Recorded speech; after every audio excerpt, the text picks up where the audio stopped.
This is Tall Tale TV, your podcast for sci-fi and fantasy short stories. Making Babies by Roger Ley. Martin Riley unlocked his front door, stepped over the threshold, and stopped dead. Everything was different. Furniture, decor, layout, all changed. It didn't look like his house anymore. A voice behind him said, "Hello, darling. I have some wonderful news. We're going to have a baby." Mary's arms were full of shopping, and he noticed a pile of boxes in the hallway.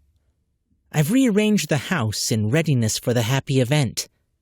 "Look, Mary," he said as they stood in what had been the lounge, but now resembled an electronics workshop. "You're a robotic companion.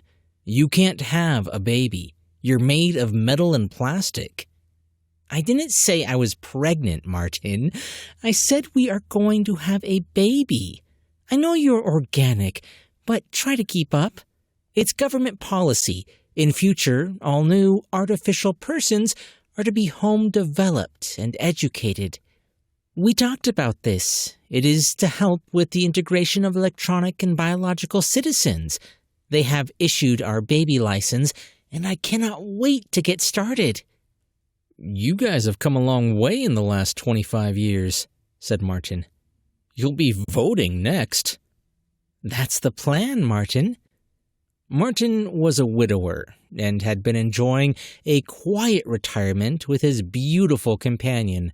She cooked, cleaned, performed various personal duties, and never argued or complained. "I'm a pensioner, Mary. Too old for all that palaver. Nappies, sleepless nights, teething. Will it have an off switch?" "I don't have an off switch, Martin. You don't have an off switch. So why should the baby have an off switch?" Mary cleared the dining room table and began opening boxes and removing stepper motors, computer chips, bolts, screws, even a pair of carefully boxed plastic eyes. "How will it grow?" he asked. "It won't, Martin. That's a silly idea. We will start with a full-sized head and attach it to a small, weak body that cannot do any damage while the baby practices basic motor skills." By the next morning, Mary had assembled the infant and was ready to boot up its operating system. "What shall we call it?" she asked as she flashed a laser encoder close to its eyes. "R2-D2, he suggested.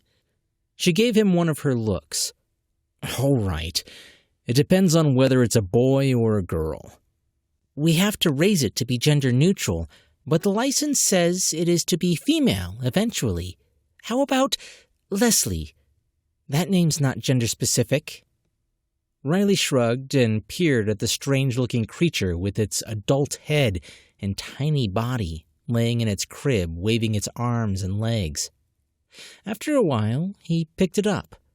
Like Mary, its skin felt warm and lifelike. He remembered holding his baby son for the first time 30 years before and welled up. "Hello, Leslie," he whispered.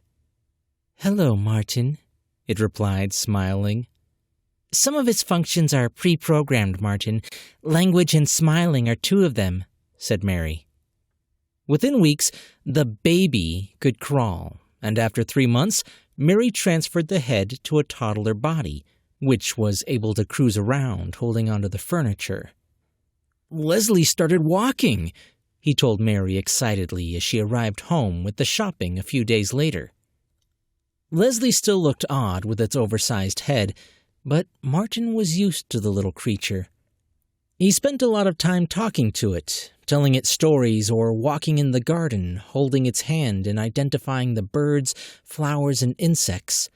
They played ball games to help improve its coordination and balance. Leslie made rapid progress, and about 6 months later was moved to the juvenile body it would use for the rest of its childhood.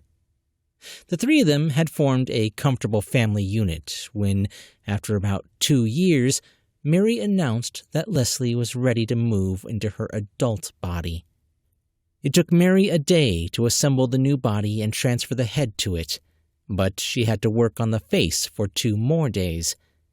She designed it using 3D software that could combine elements of both Martin and Mary's features. It took the 3 of them a while to agree on a face they all liked.